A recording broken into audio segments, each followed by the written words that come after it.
जब कोयले की खदानों में बेदारी शुरू हुई तो कोयले की खदान के सारे वर्कर जो थे वो मसीह में आ गए, और मसीह में जब आ गए तो वहां पे एक काम हुआ, जो कोयले की प्रोडक्शन थी वो पूरी तरह से कम हो गई, बहुत कम हो गई।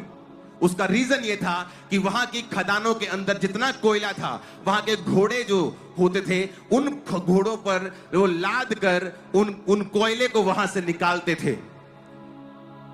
तो उन घोड़ों के लिए नीचे ही अस्तबल बनाए जाते थे, नीचे ही सारा कुछ। खदान नीचे बहुत बड़ी होती है, अगर आपको कोयले की खदान के बारे में नहीं मालूम तो नीचे ही पूरा एक तरह का बहुत लंबा होता है। ये देखो, उनके अस्तबल भी वहीं रखते थे और कोयले को ऐसे डंडे लगाकर छत को ऐसे रखते हैं जमीन को कि वो नीचे धंस ना जाए। धंसने से बहुत से मजदूर मरे हैं इंडिया में, पूरी दुनिया में अभी भी मरते रहते लोग, अगर आप न्यूज फॉलो करते हैं तो। क्योंकि वो जो घोड़े थे उनको ट्रेंड किया गया था। अगर आप, मैं जिस जगह पे जन्मा हूं वो सुन्यारा मोहल्ला है जलंधर का, पे गाड़ी नहीं जा सकती अंदर, कार नहीं जाती।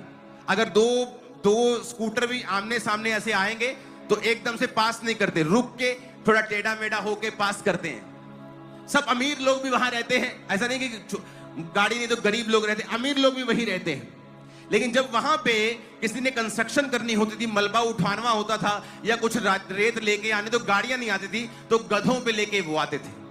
तो जब मैंने ये स्टोरी पढ़ी मुझे रिलेट हुआ, क्योंकि वहां पे गधों में शायद आज भी ऐसा करते हैं वो लोग जो बिल्कुल डीप गलियों में रहते, गलियां अंदर गाड़ी नहीं जा सकती।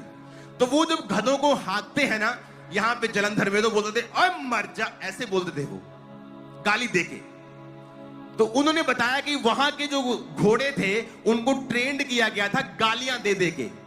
तो जब उनको वो मारते थे या निकालते थे कोयले की खदान से, तो जब वो गाली देते थे और कर्स करते थे, श्रापित वर्ड्स बोलते थे, तो घोड़े चलते थे। लेकिन जब वो मसीह में आ गए उन्होंने कर्स करना बंद कर दिया, और जब कर्स करना और गाली देना बंद कर दिया, जब वो घोड़ों को बोलते थे कि चलने के लिए, घोड़े चलते नहीं थे क्योंकि उनकी ट्रेनिंग नहीं हुई थी। वो गाली को ही समझते थे, वो गाली नहीं देते थे तो घोड़े रुकते थे। उनको टाइम लगा घोड़ों को दोबारा ट्रेंड करने के लिए कि वो बिना गाली के चले, और तब तक कोयले की प्रोडक्शन उस देश में बहुत लो हो गई थी।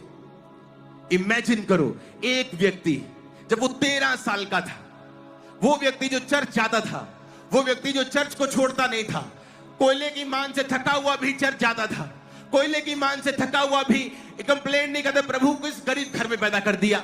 एक तो है ये गरीब, ऊते से ये करो, बाइबल वर्स रेडी करो, ये बाइबल वर्स याद करो, ये करो वो करो, क्या बकवास है ये। मुझे कोई अमीर घर पैदा करता है, शाम को मैं भी वाइन का गिलास पी रहा होता, मैं भी गाड़ी में घूम रहा होता, मैं भी कहीं इंग्लैंड की रानी के घर में पैदा होता। उसने ऐसा कुछ